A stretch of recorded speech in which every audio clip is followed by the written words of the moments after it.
During the campaign, candidate Bush had criticized the Clinton-Gore administration for being too interventionist.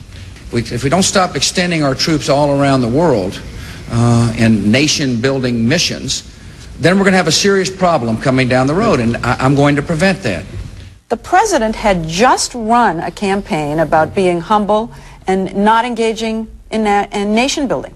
The thing that's most surprising, I think, is how emphatically, from the very first, this administration had said X during the campaign, but from the first day was often doing Y, not just saying Y, but actively moving toward the opposite of what they had said during the election. But the president had promised to cut taxes, and he did. Within 6 months of taking office, he pushed $1 trillion worth of tax cuts through Congress. This is significant, and this is only the beginning. But O'Neill thought it should have been the end. After 9/11 and the war in Afghanistan, the budget deficit was growing. So, at a meeting with the vice president after the midterm elections in 2002, Suskind writes that O'Neill argued against a second round of tax cuts. Cheney, at this moment, shows his hand. He says, you know, Paul, Reagan proved that deficits don't matter. We won the midterm elections. This is our due. We earned it. Exactly. What does O'Neill think? O'Neill is speechless.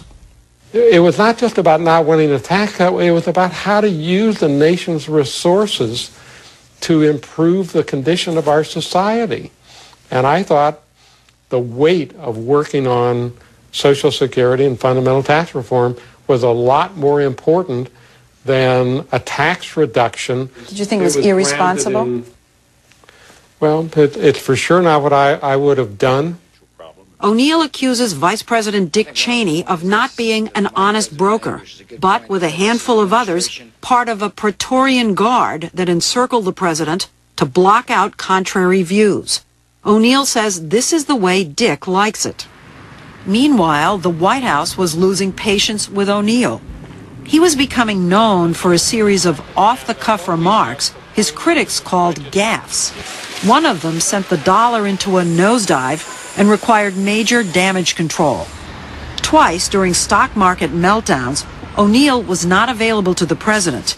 He was out of the country, one time on a trip to Africa with the Irish rock star Bono.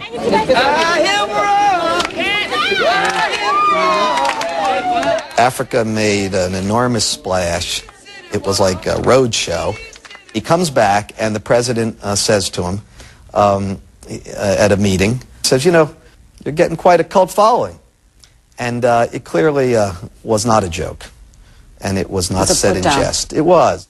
Suskind writes that the relationship grew more tense and that the president took a jab at O'Neill in public at an economic forum in Texas. And I'm just honored to be sitting beside one of my heroes. Who, O'Neill? We found one, O'Neill. The two men were never close.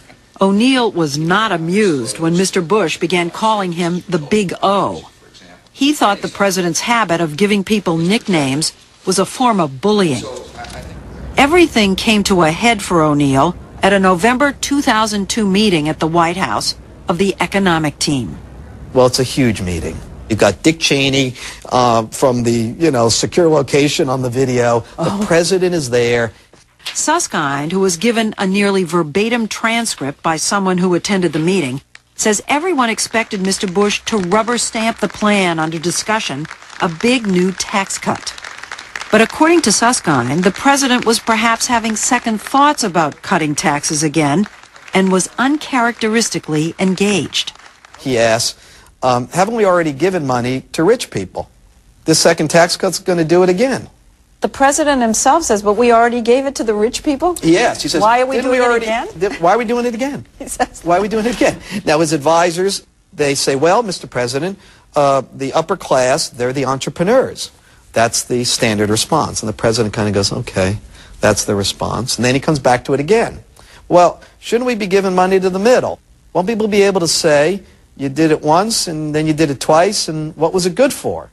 But according to the transcript, White House political advisor Karl Rove jumped in. Karl Rove is saying to the president a kind of mantra, stick to principle, stick to principle. He says it over and over again. And he's saying stick and don't waver. Don't waver. In the end, the president didn't. And 9 days after that meeting, in which O'Neill made it clear he could not publicly support another tax cut, the vice president called and asked him to resign. With the deficit now climbing toward $400 billion, O'Neill maintains he was in the right. But look at the economy today. Yes, Can't the White House say, look, we were right and O'Neill was wrong? Well, in the last quarter, the growth rate was 8.2%. Wow. It was terrific. Is it because of the tax cut? I think the tax cut made a difference, but without the tax cut, we would have had 6% real growth and the prospect of dealing with transformation of Social Security and fundamentally fixing the tax system. And to me, those were compelling competitors against more tax cuts.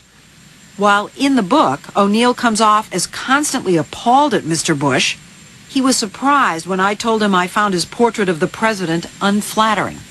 Oh, you really think so? Are you joking? No, Are you teasing me? No, I'm not at all. I tell you, it really jumps out. I'll be darned. You're giving me the impression that you're just going to be stunned if they attack you for this book. And they're going to say, I predict, it's sour grapes. He's getting back because he was fired. I will be really disappointed if they react that way because I think they'll be hard put. But are you prepared for it? Well, I don't think I need to be because I can't imagine that I'm going to be attacked for telling the truth. Why would I be attacked for telling the truth?